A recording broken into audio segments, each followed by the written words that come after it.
कांग्रेस की ऑफिस बनाकर यहाँ से काम शुरू करने का जो मैंने आप लोगों को कल फोन पे घर पे आके सबको रिक्वेस्ट किया था, इस वास्ते आपके सब जमा को है, इस वास्ते आप लोगों का शुक्रगुजार हो।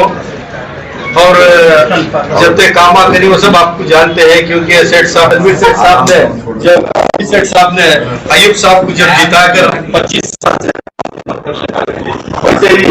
तनवीर सेठ साहब ने 25 साल से एमएलए है, 3 टाइम मंत्री बने हैं। हाँ, हालांकि गुस्सा है छोटी मोटी बात पर, माने छोटा भाई बड़े भाई के साथ गुस्सा नहीं करा तो फिर किसे करेगा। ये जो हमारी घर की से ज्यादा तो टाइम नहीं दूंगा, क्योंकि हमारे फादर भी आए हैं, हमारे नायडू नगर के देवल के चर्च के फादर आए हुए हैं, नायडू नगर पुष्पाश्रम के फादर भी आ चुके हैं, और हमारे देवल के नागेश्वर टेम्पल के जो हमारे सदर है वो भी आ चुके हैं। इस वास्ते आपका ज्यादा टाइम तो नहीं लूंगा, क्योंकि 1-2-4 बात करके मैं खत्म करूंगा। गए टाइम जो है 5000 चिल्लर वोटर से जो राजू नगर से लीडिंग पकड़े थे, इंशाल्लाह इस बार जो है 6-7 हजार वोटिंग से लीडिंग देना है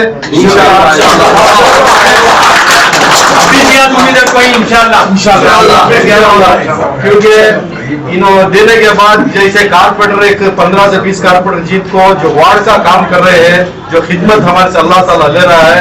पहले 2008 में बचपना था, अक्ल नहीं थी, किसी की हमें छोटी बात कर रहे थे, बड़ी बात करते हैं। इस बार आने के बाद आप लोग सब जानते हैं कि खिदमत कैसे कर रहा हो।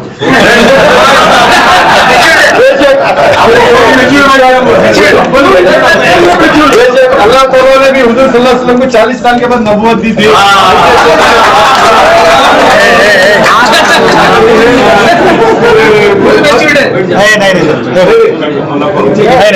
खिदमत कर लेगा है। अब जनाब औलाद तनवीर से ये आजी जी हमारा अयूब साहब को कुछ बोल रहा अयूब साहब से भी गुजारिश करने के लिए बोला एक नुमाइंदे से गुजारिश कर रहा है करके। बेशक एक नुमाइंदे के साथ जो गुस्सा है क्या वास्ते के, तो अवाम के वास्ते है। ठीक है, तो एक एमएलए पूरे मैसूर का कंट्रोल ले रहा है। हमारी कांग्रेस है, हमें वैसा नहीं करे। एक एमएलए पूरा मैसूर का कंट्रोल कर रहा है, काम भी ट्रांसफर इंस्पेक्टर कर रहा है। हमें उनसे गुस्सा क्या है, वो अलग है। आप जो है तुम्हें मिनिस्टर होगी, जीतती पहले उसके बाद मिनिस्टर होते, उसके बाद फिर आपको कंट्रोल जो करके हमारी गुजारिश है अवाम के वास्ते जो है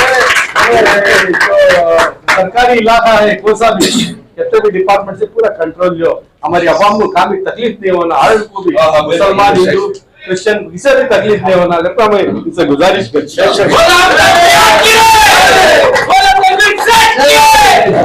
सर, पिछले जो इलेक्शन था, इंतखाबात थे, उस वक्त जो है हमें देखने को मिला जहाँ कहीं भी कैंपेनिंग होती थी जनाब अलहाज तनवीर सेठ साहब के साथ, आप जो है कदम ब कदम मिलाकर चल रहे थे। इस मरतबा जो है कहीं देखने को नहीं मिला। इस मरतबा कैसा है आपका, क्या नहीं, बेशक हमें तो इनके साथ ही देखिए ये सवाल का जवाब देना नहीं देना ये एक चीज और है। कहीं भी रिश्तों में दरार नहीं आई है। जनाब आफ्ताब बेग अपनी बेटी की शादी के बाद उनको है ना किडनी में कंकर हो जाने की वजह से एक माइनर आउट सर्जरी भी हुई और वो तकलीफ से है ना बाहर है ना आए हैं। और गर्मी होने की वजह से माह रमजान का महीना भी था, रमजान के महीने में हमारी कैंपेनिंग भी नहीं करे, हमें जिससे मिलना था मिलने का, वो उनकी जिम्मेदारी करे, हमें हमारी जिम्मेदारी करे। तो कौन किसके साथ है करेगा नहीं है, हमारा साथ जो दिख रहा है उन्हें भी दे रही, जो नहीं दिख रही उन्हें भी दे रही। तो इसमें अल्लाह के ऊपर भरोसा है, ये काम चल रहा है। सर कल जेडीएस के स्टेट माइनॉरिटी प्रेसिडेंट इंशाल्लाह कांग्रेस में शामिल हो चुके हैं सर जी। क्या ये बेजार की थी जेडीएस से या कांग्रेस की मकबूल है? उनकी दिल की बात मुझे मालूम नहीं है, लेकिन आज माहौल बदलता जा रहा है और खास तौर से है ना मौजूदा जो हुकूमत है, इन्होंने जिस तरीके से फैसले लिए हैं ये मजबूर कर रहा है कि है ना मुसलमान इत्तेहाद और इत्तेफाक के साथ है ना इसका मुजाहरा पेश करे। और रियासत भर में ये फिक्र चल रही है, दुआएं हो रही है और जुम्मा के खुतबे में भी है ना इस बात के ऊपर जोर डाला जा रहा है कि इत्तेहाद और इत्तेफाक से आप है ना इस मुल्क के मुस्तकबिल के लिए है ना सोच समझ कर वोट डालें। तो इस वजह से ना हसनैन कल है ना हमारी पार्टी में जब्त हुए हैं, उनको मैं दिली मुबारक देता हूँ और इस्तकबाल करता हूँ। सर जिस तरह रियासत कर्नाटक में इंतखाबात को लेकर बीजेपी अपनी खामियां, अपनी नाकामियों को छुपाने के लिए वजीर आजम यहाँ पर आके प्रचार करते हैं, तो इसका क्या मतलब है? देखिए ये पार्टी आइडियोलॉजीज के ऊपर जाता है। मरकजी होम मिनिस्टर अमित शाह, तुम्हारे यूपी के वज़ीर आला योगी आदित्यनाथ और प्राइम मिनिस्टर नरेंद्र मोदी खुद है ना यहाँ जो आ रहे हैं, इनको लगता है कि है ना इनके वो हिंदुत्व के एजेंडा को सामने रखकर है ना बीजेपी फिर से सीट जीत सकते हैं। इसमें कोई फर्क नहीं है और वो किसको बुला कर ला रहे हैं, क्या कर रहे हैं, ये हमारे ऊपर नहीं है। लेकिन कल तुमकुर डिस्ट्रिक्ट में हमारे साबिक डिप्टी चीफ मिनिस्टर परमेश्वर के ऊपर कैनोसिंग के वक्त जो खतरा हुआ उसमें उनको चोट भी पहुंची है। तो सियासत इस हद तक गिर सकती है ये किसी ने भी अंदाजा नहीं लगाया था। तो आज जो है खिदमत के मंसूबे को आम करना ये हमारे लिए फिर एक बार अवाम के हाथ में है कि है ना कैसे नुमाइंदों को जिताना है। ये इलेक्शन कमीशन प्राइम मिनिस्टर को ये पैसा जो गवर्नमेंट का इस्तेमाल वो कौन तो आरटीए में पूछना पड़ता है, हमें ना वो ये नहीं कर सकते। सर एक और बात यहाँ पर ये आ रही है, पहले दिनों जो है हमने देखे थे कि कोई भी बात मंजर आम को नहीं आती थी जो खिलाफ बोलने का था। इस मरतबा बीजेपी के वजीर जो है यतनाल इनका नाम है, उन्होंने बाकायदा अवाम के दरमियान ये कहते हैं कि मुसलमानों की हुकूमत अगर होती है, कांग्रेस और जेडीएस को वोट डालते हैं तो मुसलमानों की हुकूमत आ जाएगी, बीजेपी को वोट डालने से हिंदुत्व की वोट आएगी, खुले आम बोलते हैं। इसे क्या देखिए, इसलिए कानूनी एतबार से जो अमेंडमेंट्स लाए हैं, specially any statement which is brings hate among communities, मजहबों के बीच में है ना दरार पैदा करने की किसी भी तरीके की बात के ऊपर है ना सो मोटो केस डालने का है ना फैसला लिया गया है। शिवमोगा में ईश्वरप्पा जो अपनी नाराजगी बीजेपी से जाहिर किए, उनके बेटे को सीट मिलना था वो भी नहीं मिली, बावजूद उसके वो है ना उनके गलतियों को छुपाने के लिए बीजेपी में है, मुसलमानों का वो वोट की जरूरत नहीं है करके बोलती है। तो इस तरीके के बयानबाजी जो चल रही है ये सिर्फ दो पार्टियों में हमें देखने को मिल रहा है। एक तरफ बीजेपी से तरीके की बातें आ रही है, दूसरी तरफ कौम की नुमाइंदगी करने की यहाँ से करें। ये दोनों के आपस के है ना जो बयानबाजी है, इससे है ना कौम और मिलत और है ना तमाम कौमों को तकलीफ लाने का काम हो रहा है। ये सीधी बात है। तो इसे है ना जब तक हम नहीं समझेंगे ये मुश्किल का काम है। सर बीजेपी एक पार्टी कौन थी? जो मैं खुला बोल रहा हूँ, बोलिए सर। देखिए आवाम को मालूम है, वो है ना समझदार है, वो समझेंगे। सर आप बड़ा अपने जो सियासी माहौल चल रहा है, एक तरफ कांग्रेस लहर की बात हो रही है तो दूसरी तरफ जो आला कायदीन आ रहे हैं, क्या उससे कांग्रेस को कुछ असर हो सकता है? देखिए जिसका असर जो होगा नहीं होगा ये और बात है। आने वाले आते रहेंगे, बयान देने वाले बयान देते रहेंगे। आवाम आज पूरे तौर से है ना अपना फैसला कर चुकी है, उनको इंतजार 10 तारीख का है। और हमारी ये कोशिश है कि आप क्या है कि ना भारी तादाद में है ना आप अपना वोट का इस्तेमाल करें, वोट को जाया होने ना दें। ये हमारी अपील हर हमेशा चल रही है। और वोट किसको डालें, क्या डालें, वो समझदार है, वो बाकायदा अपना है ना फैसला लेंगे, लेकिन वोट जाया ना करें, ये हमारी अपील हर जगह है। सर आप अपने बयान में जो है दीन इस्लाम को लेकर आपने भी आवाज उठाई है, ये बात कही है। सर आपके एनआर हल्के में एक मस्जिद का मसला, क्यातन अली का मस्जिद का मसला अभी तक वो हल नहीं हो पाया है। आप नुमाइंदे हैं इस एनआर हल्के के, क्या आने वाले दिनों में अगर कांग्रेस बरसर इख्तियार पर आती है कर्नाटक में और आप जो है यहाँ के एमएलए होते हैं, क्या वो मस्जिद में आजाद होगी? क्योंकि वो मस्जिद जो है पुकार कर कह रही है। देखिए आपको पहले सबसे पहले ये जानना चाहिए कि है ना वो मस्जिद नहीं है, मदरसा वो मदरसा है। हलीमा सादिया ट्रस्ट के नाम से ना मदरसा बना है। उसे ना तामीर होता है, जो गलाटा हुआ था उसे प्लान लिखाकर असेंबली में बात कर बाकायदा उसको परमिशन के साथ मौका दिया गया था।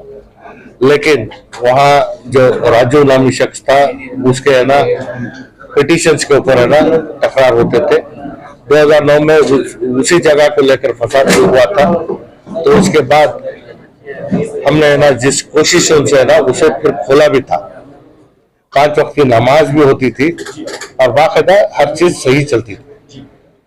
लेकिन चंद चीजें जो थी हमारे कहने के बावजूद ऊपर का काम शुरू कर दिए। बैतुल खुला बनाना था, बैतुल खुला का काम नहीं किए। ये सब चीजों को लेकर है ना बहुत सारी बातें आई और जिस वक्त कर्फ्यू लगा तो उसकी चाबी ले ली गई थी। वहां से लेकर यहाँ तक हमारी एक कोशिश है। अल्हम्दुलिल्लाह कोर्ट का भी फैसला आ चुका है और ये हमारे हक में आया है। अभी इलेक्शन डिक्लेयर होने के 2-4 दिन पहले आया, तो इस चीज को है ना इलेक्शन के बाद है ना कार्रवाई कर उस मुकाम को है ना फिर एक बार आबाद करने का काम करेंगे। बुजुर्ग दोस्तों, जैसा कि आप सबको पता है कि अगले महीने 10 तारीख को इस रियासत के इंतखाब हैं, जिसमें एनआर कॉन्स्टिट्यूंसी से अली जनाब तनवीर सेठ साहब कांग्रेस के उम्मीदवार बनकर खड़े हुए हैं। तो एक दस्तावेज है मंजू, हो गई। हाँ बोल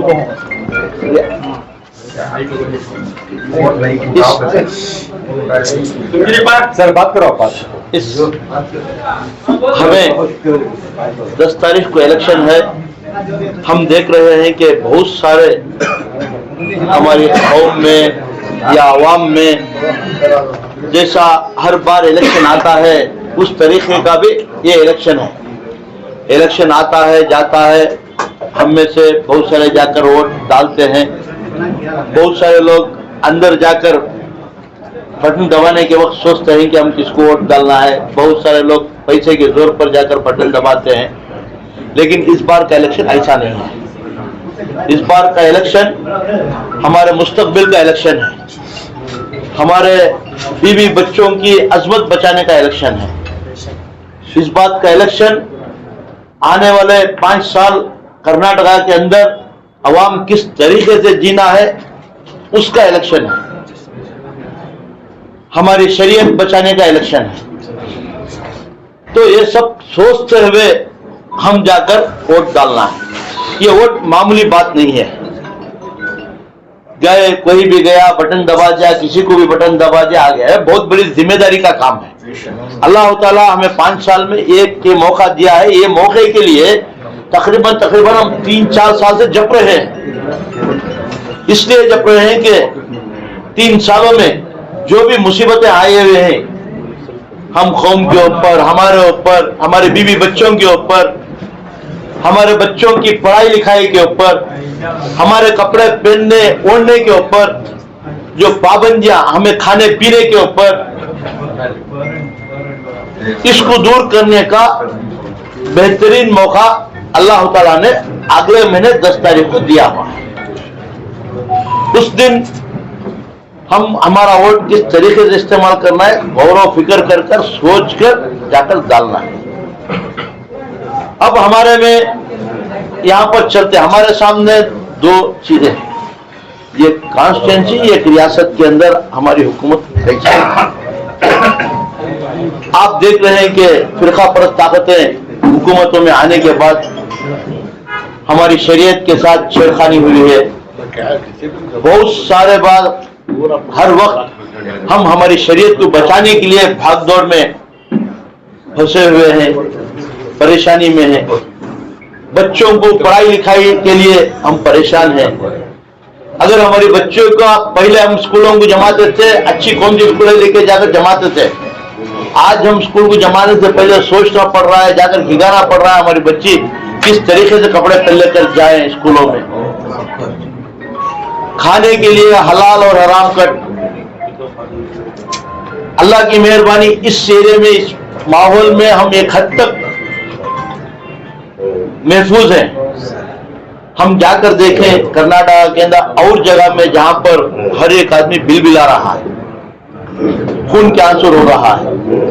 आज उस हुकूमत को बदलाने का वक्त हमारे सामने आया है। जब वक्त आता है तो हम सो जाकर किसी को जाकर हमारा वोट दूसरों को डालकर हमारा वोट बर्बाद कर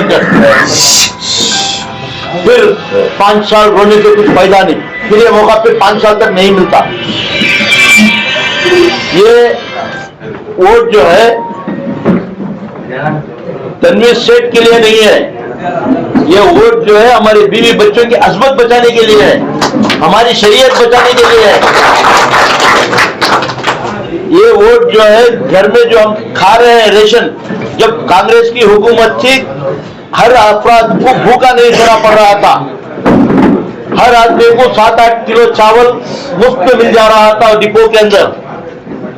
अगर कोई भूखा पैसा बाहर भटका, इंदिरा कैंटीन के नाम पर 5-10 रुपए में खाना मिल रहा था। आज कहां है वो दरबार? हमारा बच्चा अगर पढ़ लिख कर बाहर जाना है तो स्कॉलरशिप आंखें मूंझ कर 10-15 लाख 20 लाख का स्कॉलरशिप मिल रही थी। बहुत सारे बच्चे फॉरेन जाकर पढ़ रहे हैं। 3-3.5 साल से आप बताइए कोई एक आदमी हाथ उठाए इधर जो जिनका बच्चा स्कॉलरशिप लेकर बाहर गया है। स्कॉलरशिप बंद कर दी गई है। बच्चों को पढ़ाई लिखाई के लिए हर चीज में पाबंदी लाई गई है। यहां तक के 4% जो हमें रिजर्वेशन था वो रिजर्वेशन भी खत्म कर चुके हैं। अल्लाह की मेहरबानी है, सुप्रीम कोर्ट में उस रिजर्वेशन को स्टे दिए हुए हैं। अगर वो स्टे कंटिन्यू रहना, फिर बहरहाल जिस तरीके से पहले की तरह 4% रिजर्वेशन हम ना मिलना, तो हमारा वोट आज कांग्रेस को ही है ना, तनवीर सेठ को ही पड़ना है। अगर हम गलत डिसीजन लेकर किसी और को डाल दिए तो हमारे को तो यहां नजर नहीं आ रहा है। फिरका परस्त ताकत बीजेपी डंडोरा पीट कर हमारे सामने खड़ी हुई है। हमारी एक गलती से 5 साल भुगतना पड़ता है हमें।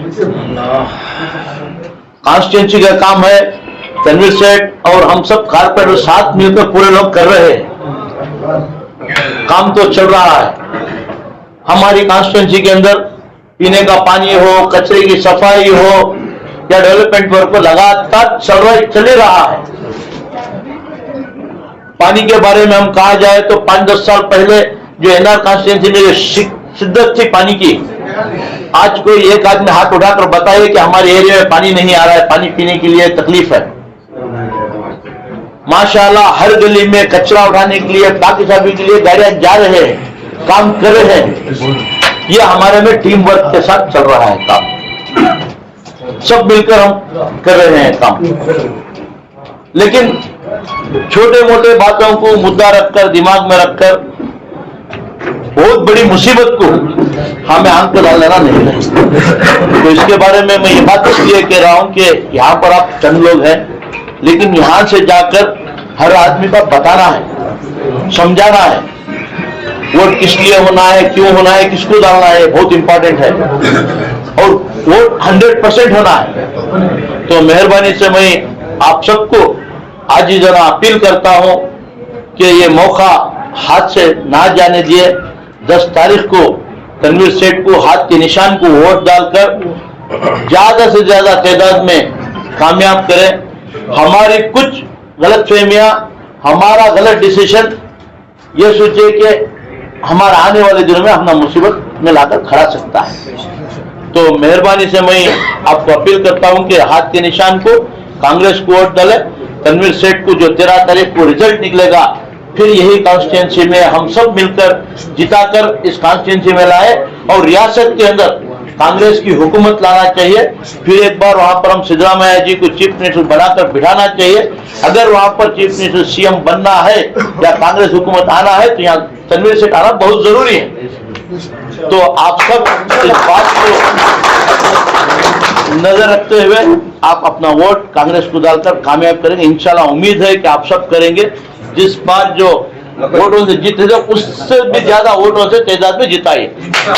ನಿಮ್ಮೆಲ್ಲರಿಗೂ ಕೂಡ ಸಲಾಂ ಅಲೈಕುಂ ಹೇಳಕ್ಕೆ ನಾನು ಬಯಸ್ತೇನೆ.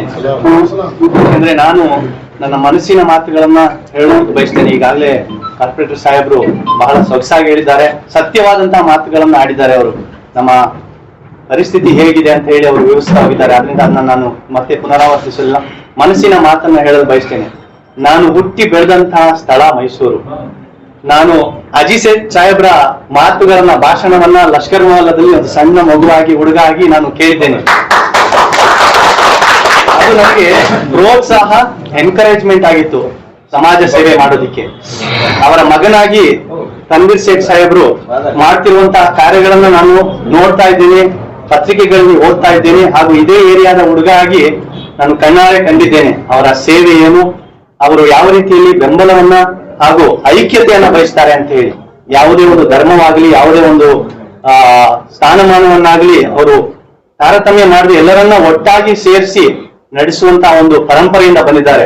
ಅಜಿ ಸೇಠ್ ಸಾಹೇಬ್ರ ಒಂದು ಕಾಲು ಹೆಜ್ಜೆಗಳಲ್ಲಿ ಅವರು ನಡೀತಾ ಇದ್ದಾರೆ. ಸೊ ಇಂತಹ ನಾಯಕರನ್ನ ನಾವು ಬೆಂಬಲಿಸಬೇಕು ಅನ್ನೋದು ನನ್ನ ವೈಯಕ್ತಿಕವಾದಂತಹ ಒಂದು ಅಭಿಪ್ರಾಯ. ಇಂತಹ ನಾಯಕರು ನಮ್ಮ ದೇಶಕ್ಕೆ ಬೇಕು, ನಮ್ಮ ಸಮಾಜಗಳಿಗೆ ಬೇಕು. ಅವರಿಗೆ ನಿಜವಾಗ್ಲೂ ನಾನು ಒಂದು ಚಿಕ್ಕ ಹುಡುಗನಾಗಿ ಶಾಲೆಯಲ್ಲಿ ಓದಿದಂತಹ ಸಮಯದಿಂದ ನೋಡ್ತಾ ಬಂದಿದ್ದೇನೆ ಅವರ ಸೇವಾ ಕಾರ್ಯಗಳು. ಎಲ್ಲರನ್ನ ಒಟ್ಟುಗೂಡಿಸಿ ಯಾವುದೇ ತಾರತಮ್ಯ ಇಲ್ಲದೆ ಎಲ್ಲರಿಗೂ ಒಳ್ಳೇದಾಗಬೇಕು ಅಂತ ಹೇಳಿ ತಮ್ಮ ಹೃದಯದ ಅಂತರಾಳದ ಅಭಿಪ್ರಾಯಗಳನ್ನ ಮತ್ತು ಕಾರ್ಯದ ರೂಪದಲ್ಲಿ ಅವರು ತೋರಿಸ್ತಾ ಹೋಗ್ತಾ ಇದ್ದಾರೆ. ಹಾಗಾಗಿ ಇಂದು ನಾವು ಈ ವಿಧಾನಸಭಾ ಚುನಾವಣೆಯಲ್ಲಿ ನರಸಿಂಹರಾಜ ಕ್ಷೇತ್ರಕ್ಕೆ ಈ ಸಿಂಹ ಪಡೆಯ ನೈಜ ನಾಯಕರಾಗಿ ಗರ್ಜಿಸುವಂತಹ ಸಿಂಹವಾಗಿ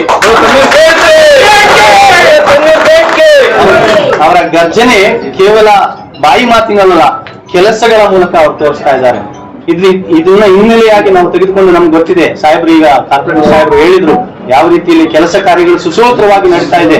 ನಮ್ಮ ಈ ಕ್ಷೇತ್ರದಲ್ಲಿ ಸಮಾಧಾನವನ್ನ ನಾವು ಅನುಭವಿಸ್ತಾ ಇದ್ದೀವಿ ಅಂತ ಹೇಳಿ ಅದನ್ನ ಇಡೀ ಏರಿಯಾದಲ್ಲಿ ಮಾತ್ರ ಅಲ್ಲ, ಇಡೀ ದೇಶದಲ್ಲೂ ಕೂಡ ನಾವು ಅದನ್ನ ಆಗ್ಬೇಕಂತ ಹೇಳಿದ್ರೆ ಕಾರ್ಪೊರೇಟರ್ ಸಾಹೇಬ್ರು ಹೇಳಿದಂಗೆ ನಮ್ಮ ವೋಟ್ ಅನ್ನ ಸರಿಯಾದ ವ್ಯಕ್ತಿಗೆ, ಸರಿಯಾದ ನಾಯಕರಿಗೆ ನಾವು ಚಲಾಯಿಸಬೇಕು ಅಂತ ಹೇಳಿ ಕಾರ್ಪೊರೇಟರ್ ಸಾಹೇಬ್ರು ಹೇಳಿದ್ದಾರೆ.